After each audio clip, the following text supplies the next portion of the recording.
The Battle of Berlin, a sleep documentary story. April 1945. After nearly 6 years of the most devastating war in human history, the Red Army stands on the banks of the Oder River in eastern Germany. Beyond the river, beyond the shattered villages and the churned earth of the Eastern Front, lies Berlin, the capital of the Third Reich, the city of Hitler, the city where so much of Europe's destruction had been planned. And now, at last, the war in Europe is moving toward its final act. Tonight, we are going to walk slowly through those last days, through the Soviet advance, through the desperate German defense, through the ruins of Berlin itself, through the final collapse of Adolf Hitler's regime, and through the terrible human cost of one of the bloodiest urban battles in modern history.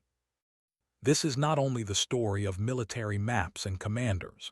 It is also the story of exhausted soldiers, frightened civilians, broken cities, and the strange silence that comes when a war that seemed endless finally begins to die. So if you are ready, let us begin. By the spring of 1945, the Second World War in Europe is clearly approaching its end. The German army, which only a few years earlier had stood at the gates of Moscow and appeared almost unstoppable, is now in retreat on every front. In the West, American, British, and Canadian armies are crossing into Germany. In the East, the Red Army has pushed through Poland and reached the Oder River, only a short distance from Berlin. And yet, even now, the final chapter will not come gently. It will come in fire. It will come in smoke. And it will come at an appalling cost. The Soviet army had already reached the Oder in January, but the final assault on Berlin did not begin immediately. There were logistical problems. Flanks had to be secured. Supplies had to be moved forward. Troops had to be reorganized after months of relentless advance. Soviet planners originally expected the final offensive to begin in May. But Joseph Stalin was uneasy. Even though Supreme Allied Commander Dwight Eisenhower made it clear that the Western Allies were not planning to race for Berlin, Stalin did not fully trust him. He feared that if the Red Army delayed, the Western armies might move faster than expected, seize the German capital first, and claim the political prestige that came with it. So Stalin pushed the timetable forward. The attack would begin weeks earlier than some planners had expected. The Soviet plan was enormous in scale. 3 major fronts or army groups would converge on the German capital. Marshal Georgy Zhukov's First Belarusian Front would attack directly from the east, crossing the Oder and pushing through the Seelow Heights, the last strong natural defensive position before Berlin. Marshal Ivan Konov's First Ukrainian Front would advance from the south, break through along the Nysa River, and then wheel northward. Marshal Konstantin Rokossovsky's Second Belarusian Front would attack farther north a few days later, protecting Zhukov's flank and preventing German forces from escaping or regrouping. The operation was vast, and so was the force assembled for it. The Red Army gathered around 2.5 million men, including Polish units, thousands of tanks and self-propelled guns, tens of thousands of artillery pieces, and thousands of aircraft. It was a staggering concentration of power. Many of these soldiers were veterans. They had survived years of brutal combat from Stalingrad to Kursk to Operation Bagration and beyond. They were hardened. They were experienced. But they were also tired. Their faces carried the weight of 4 years of devastation. Across from them stood the German defenders.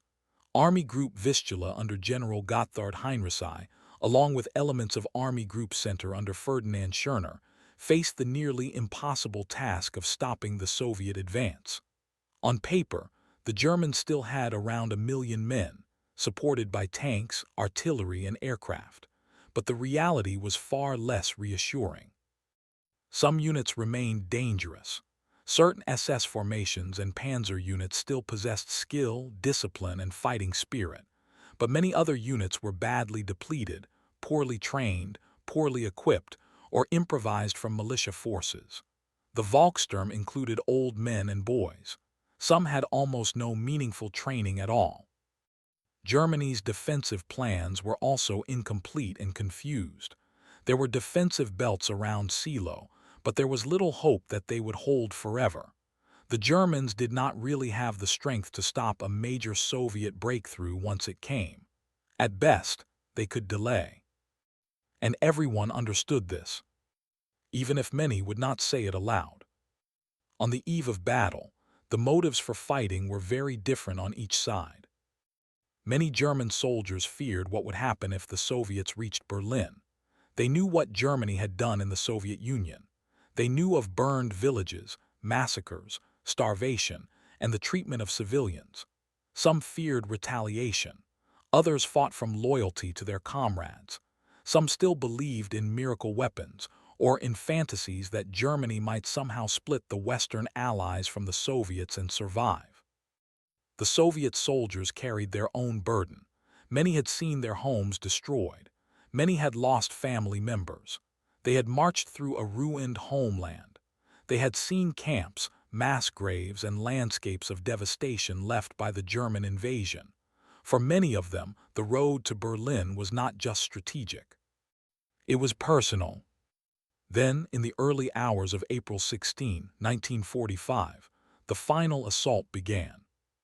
The Soviet artillery opened fire all along the Oder and Neisse rivers. Thousands upon thousands of guns pounded the German positions. The night sky flashed white and orange with constant fire. The earth shook. Trees splintered. Mud, smoke, and flame swallowed the battlefield.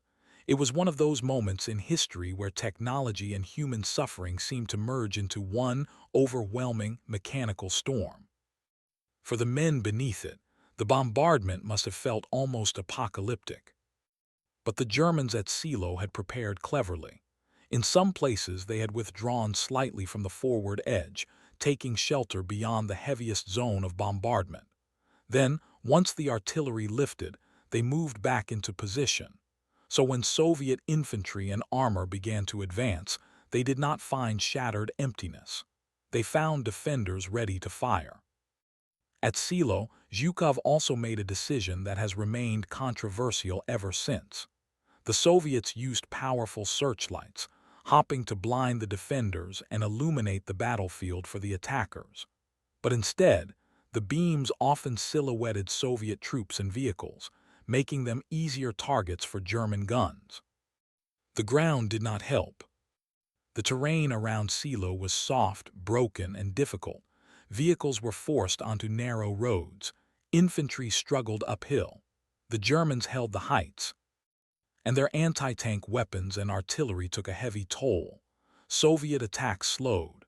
Chaos began to build. Zhukov, under immense pressure to achieve a quick breakthrough, committed his tank armies earlier than planned. But instead of racing through a clean gap, the armor became tangled among advancing infantry, blocked roads, and incoming fire. The battlefield turned into confusion. Tanks tried to maneuver around infantry. Infantry tried to keep moving under artillery fire. Commanders shouted orders that vanished into the thunder of battle. For 3 days, the Red Army fought its way through the Seelow Heights. Again and again, Soviet troops advanced into murderous defensive fire. Again and again, German resistance held longer than expected. But slowly, steadily, the German line weakened. The fighting there was among the fiercest of the war's final weeks. Every field, every ditch, every rise in the earth seemed to take lives before it yielded. And at last, after days of pressure, the German defenses began to break. Soviet units breached the lines and pushed westward. Once that happened, the logic of the whole front changed. The final barrier east of Berlin was collapsing. To the south, Konev's front had made better progress. His artillery preparation was effective. The German defenses were weaker, and Soviet troops crossed the Neisse more smoothly than Zhukov had crossed the Oder. Stalin now allowed Konev to turn north toward Berlin, a decision that has long fueled the idea that Stalin encouraged a race between his marshals for the honor of taking the city first.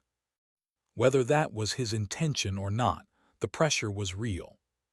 Zhukov and Konev both drove their forces forward with urgency. By April 20, Hitler's birthday, Soviet armies were closing in on Berlin. Artillery shells were beginning to fall on the city center. The German capital, once presented by Nazi propaganda as the heart of a mighty thousand-year Reich, was becoming a city of smoke, flame, and rubble. Inside the German high command, confusion deepened. Communications were failing. Units were losing contact. Orders contradicted one another. Commanders were blamed, condemned, then restored. One officer could be sentenced to death in one moment and put in charge of the city's defense in the next. It was an atmosphere of collapse masked by frantic insistence that everything was still under control. It was not. In his underground bunker, Adolf Hitler suffered what many historians describe as a near-complete breakdown. He raged at his generals. He admitted, at moments, that the war was lost. But even then he clung to fantasies of counterattacks by armies that no longer existed in meaningful form, or that could not possibly do what he demanded. General Steiner would attack. General Wenck would save Berlin. General Buss would break through. These names became part of Hitler's final delusion, repeated in bunker meetings as if words alone could reverse military reality. Outside the bunker, senior Nazis were already trying to save themselves. Hermann Göring, Heinrich Himmler, Albert Speer, Karl Dönitz, and others maneuvered, fled, or quietly explored separate paths. Himmler even attempted secret contact with the Western Allies, hoping to negotiate. But the answer from the British and Americans remained firm. No separate peace. Only unconditional surrender. For ordinary German civilians, however, such diplomatic clarity meant little. They were trapped inside the destruction. Some fled west, hoping to reach the Western Allies before the Soviets arrived. Others hid in basements and shelters. Many did not know what to do. Nazi propaganda had spent years portraying the Red Army as a force of unspeakable vengeance, and many civilians feared what was coming. By April 24 and 25, Soviet forces had effectively encircled Berlin. At the same time, major German formations southeast of the city were trapped in what became known as the Halbe Pocket. This was another tragedy unfolding alongside the battle for Berlin itself. In the pocket, tens of thousands of German soldiers, along with civilians, tried to break westward. Food and ammunition were limited. The Soviets pressed from all sides. German commanders such as Theodor Buss and Walther Wenck increasingly ignored Hitler's demands that Berlin be relieved. Instead, they tried to save as many of their men as possible by forcing a path west. But even that desperate hope came at a terrible price.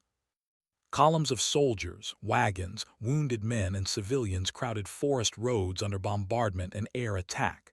Vehicles burned. Families were separated. The wounded were sometimes abandoned. Those who survived remembered roads choked with wrecks, bodies, and panic. Some Germans did break through. Many did not. Back in Berlin, the city itself had become a battlefield of another kind. Urban warfare is intimate in a way open-field battle is not. The fighting is no longer measured only by front lines and distances on a map. It becomes room by room, stairwell by stairwell, bridge by bridge, canal by canal, railway station by railway station. Berlin was in many places already badly damaged by Allied bombing, and this destruction shaped the battle. Ruins provided cover for defenders. Collapsed streets blocked movement. Canals, rail embankments, and heavy stone buildings created obstacles that could not simply be bypassed. The Red Army adapted using methods refined in earlier urban battles, especially Stalingrad. Assault groups combined infantry, engineers, flamethrowers, anti-tank guns, and self-propelled artillery. They fought not as long sweeping lines, but as compact teams, blowing openings through walls, clearing buildings, and inching forward block by block. The defenders were a mixture of remaining army units, SS formations, police, foreign volunteers, Hitler Youth, and Volkssturm militia. Some fought with skill and determination. Others were poorly trained and barely equipped. But even weak defenders can be dangerous in a city, especially when armed with handheld anti-tank weapons like the Panzerfaust. The result was bitter, chaotic fighting. Soviet soldiers advancing through streets and courtyards were vulnerable from windows, cellars, rooftops, and intersections. German defenders, meanwhile, were steadily compressed and cut off, forced to abandon one position after another as Soviet artillery and armor brought overwhelming firepower to bear. Inside shelters and flak towers, civilians waited in unbearable uncertainty. Many of the accounts that survive from Berlin's civilians speak less of dramatic political understanding and more of basic fear. Fear of bombardment, fear of fire, fear of hunger, fear of what would happen if soldiers entered the shelter, fear of what had already happened nearby. Some sought refuge in the Great Flak Towers, those massive anti-aircraft fortresses of reinforced concrete. Others crowded into basements beneath apartment blocks, stations, and government buildings. Conditions were dreadful, sanitation broke down, water was scarce, food ran low, air felt stale and heavy, children cried, the elderly waited in silence. Time seemed to lose shape under constant bombardment.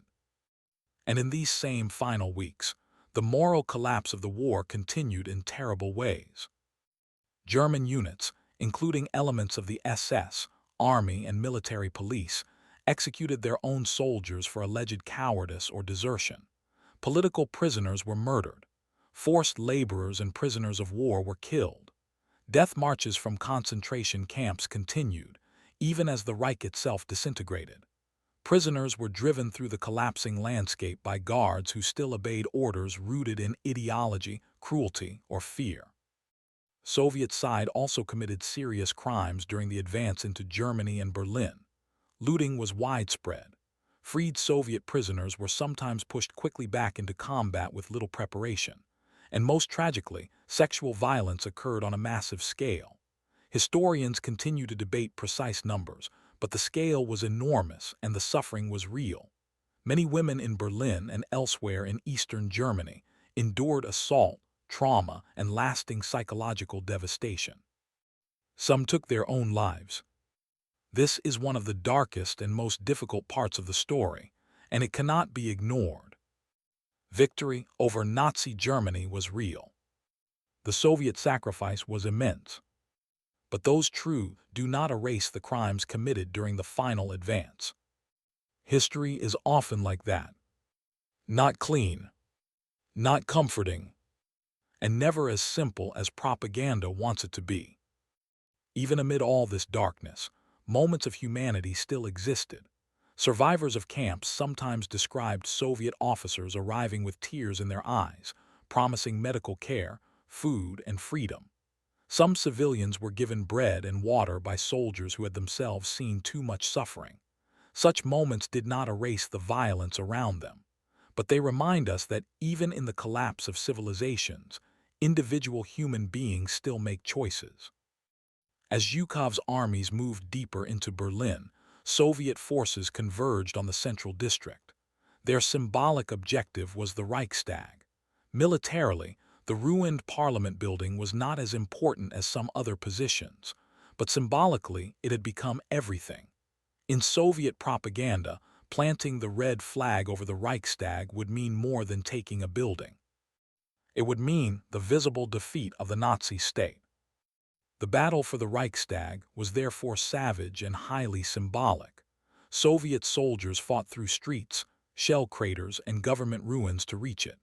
German defenders resisted stubbornly, not because the building would change the outcome of the war, but because the end itself had become symbolic too. In the last hours of collapsing regimes, symbols often matter more than practicality. For days, men died around that shell-blackened building. Then, at last, the Soviet flag was raised above it. One of the most famous images of the Second World War was born. Meanwhile, underground, Hitler's world was shrinking.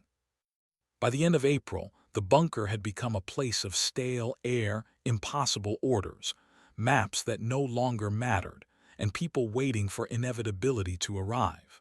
Hitler still demanded news of counterattacks that would never come, but reality was now pressing against the walls. On April 29, he married Eva Braun. On April 30, the two of them died by suicide. The myths that later grew around his escape do not survive serious evidence. Hitler died in Berlin, inside the bunker, as his regime collapsed above him. For many Germans, the news brought shock, bitterness, or numbness. Some felt betrayed. For years they had been told that the Führer would lead them to victory, or at least remain with them through the end. Now the end had come, and he had chosen death underground while the city burned above him.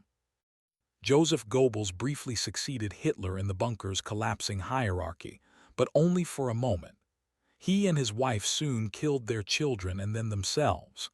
Elsewhere, Karl Dönitz would become head of state in the north, presiding over Germany's last, dying administrative form. In the city, some desperate German groups still tried to break out. A few escaped. Many were killed. Martin Bormann disappeared into the chaos and died there. Others who had inhabited the inner court of the regime vanished into the rubble, smoke, and confusion of the city's last hours. On May 2, 1945, General Helmuth Weidling surrendered Berlin. The battle was over. For the Soviets, it was final victory in the greatest struggle of what they called the Great Patriotic War. For Germany, it was the destruction of the Nazi capital. For civilians, it was not the end of suffering, only the end of one particular kind of suffering. Hunger, fear, occupation, displacement, and trauma would continue. The casualties were immense. In just over 2 weeks, the Red Army lost tens of thousands of men killed. German military losses may have reached comparable levels. Civilian deaths numbered in the tens of thousands as well. Exact totals remain difficult to establish, but numbers alone cannot capture the reality. Because behind every number was a person. A son, a father, a schoolteacher, a girl in a shelter, a wounded recruit, an exhausted mother, a prisoner finally freed, a city turned to ruin. And when the guns fell silent, Europe entered a new world. This is one of the most important things to understand about the Battle of Berlin. It was not only an ending, it was also a beginning. The war in Europe would formally end on May 8 and 9. Bells rang in London, Paris, and Moscow.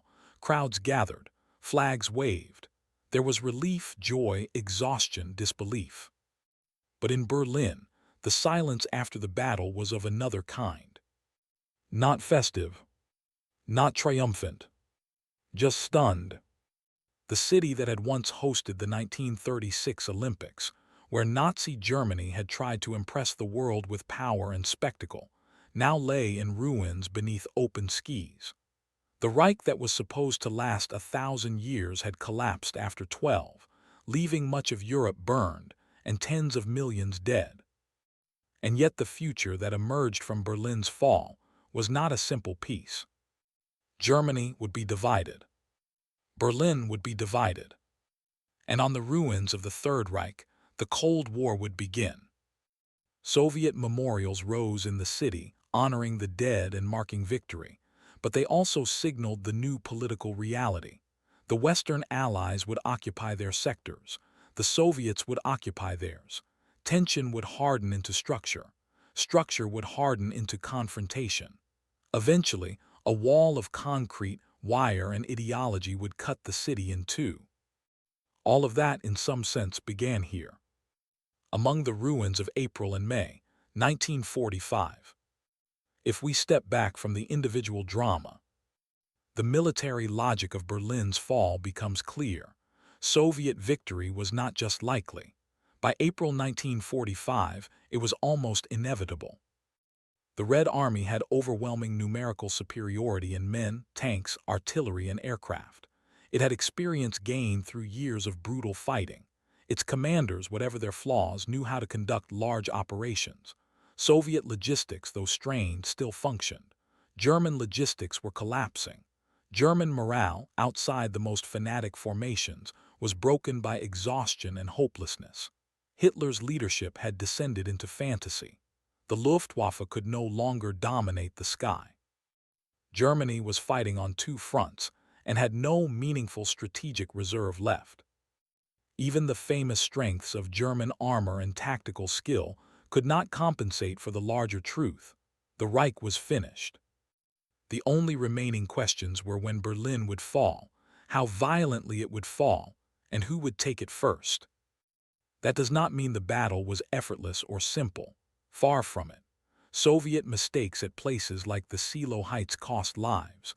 Urban combat in Berlin itself was exceptionally dangerous. Political pressure from Stalin made commanders drive forward at enormous human cost. But inevitability in war does not mean ease. Sometimes inevitable outcomes are still catastrophic to achieve. And Berlin was catastrophic. The human cost is perhaps the most important thing to sit with, especially at the end of such a story. Imagine a young Soviet soldier of 22 who had survived Stalingrad, Kursk, Belarus, and Poland only to die in the final days of the war, in a Berlin street from a shell fragment. Imagine his mother receiving the news weeks later in a village far away. Imagine a German father in his 50s, pulled into the Volkssturm with little training, killed on the Seelow Heights fighting for a regime he never fully believed in. Imagine a schoolteacher in Berlin who survives the bombardment, but not the trauma of what follows after occupation. Imagine a child in a basement who does not understand the military situation, who only knows the sound of shellfire, the smell of dust, and the trembling of his mother's hands. Imagine an elderly man who has lived through the Kaiser, the First World War, the Weimar Crisis, Hitler's rise, and now the destruction of Berlin, dying alone in a damaged apartment as the war ends around him. This is what war means beneath the headlines. Not only armies and front lines, but interrupted lives, shattered families, cities whose streets remember what people try to forget. And memory, of course, did not end in 1945. The Battle of Berlin left behind a complicated historical legacy. In the Soviet Union and later in Russia, it became a central symbol of heroic victory over fascism. Memorials, ceremonies, and official histories emphasized sacrifice, courage, and the raising of the red banner over the Reichstag. And those things were real. The scale of Soviet sacrifice in the war was almost beyond comprehension. More than 20 million Soviet citizens died. But the official story long left out the darker parts: looting, sexual violence, and the treatment of civilians. Only much later did broader public discussion begin to open around those subjects, and even then, often with controversy and resistance. In Germany, memory also evolved. For West Germans during the Cold War, Berlin became the symbolic frontier of division between East and West. For East Germans, official memory emphasized liberation by the Red Army, though that liberation had also led into decades of authoritarian rule. After reunification, Germany faced the difficult work of remembering both Nazi crimes and German civilian suffering without allowing one to erase the other. This is not easy. Historical memory never is. To say that German civilians suffered in Berlin is true. To say that Nazi Germany caused the war, the destruction, the camps, and the occupation of Europe is also true. Both realities exist together. And mature history asks us to hold them together without turning away from either. Historians still debate aspects of the battle. They debate Stalin's urgency and whether political competition with the Western Allies led to unnecessary Soviet losses. They debate Zhukov's handling of Seelow. They debate the extent of rivalry between Zhukov and Konov. They debate whether Eisenhower was right not to push the Western Allies toward Berlin. They debate numbers, command decisions, and responsibility. But beneath those debates, the broader meaning remains stable. The Battle of Berlin was the end of Hitler's Germany. It was the military climax of the Eastern Front. It was one of the bloodiest urban battles ever fought. And it was the doorway into the post-war world. Today, Berlin is a unified living city. Its streets are full again. Its buildings rise where ruins once lay. Cafes, trains, museums, schools, and homes fill spaces once occupied by smoke and artillery. Yet the battle has not vanished. It lingers in memorials, cemeteries, reconstructed facades, street patterns, preserved scars, and in the quiet knowledge that history is never fully gone from the places where it happened. That may be one of Berlin's deepest lessons. History is not somewhere else. It is close. It is underfoot.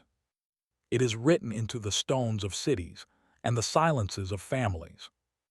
And so, when we look back at the Battle of Berlin, we are looking not only at the military destruction of a dictatorship, but at the cost of total war itself. We are looking at what happens when ideology, power, revenge, fear, and exhaustion all meet in one final confined space. We are looking at victory, yes, but also at ruin, at justice and suffering intertwined, at liberation and violence existing in the same hour, at the strange fact that even the end of a monstrous regime can arrive carrying terrible human pain. May 1945 brought the end of the war in Europe, but it did not bring the end of grief, or the end of memory, or the end of history's arguments. It simply opened a different chapter. A divided Germany, a divided Berlin, a divided world. And all of it began in the smoke of those final days. So as we leave Berlin now, and let the city settle again into silence, perhaps the most important thing to remember is this. The dead of that battle were not statistics. They were people. The Soviet soldiers who fought their way from ruined villages and frozen fields all the way to the German capital. The German defenders, some fanatical, some frightened, some too young, some too old. The civilians in shelters, hospitals, stairwells, and cellars. The prisoners who survived long enough to see liberation. The families who waited far away and never saw their loved ones again.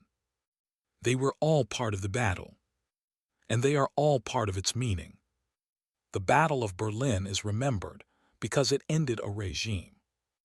But it should also be remembered because it reveals the final truth of war, that even when history decides a victor, human beings still bear the cost one life at a time. And now the guns are finally quiet. The banners have been raised. The orders have stopped. The city burns a little longer beneath a dark spring sky. Then slowly, very slowly, the silence returns. And Europe, exhausted beyond words, begins again. Outro. If you enjoyed this sleep documentary, you can subscribe for more long-form history told in a calm and immersive style. And if there is another battle, empire, collapse, or forgotten chapter of the past you want covered next, you can share it in the comments. Thank you for listening. Sleep well.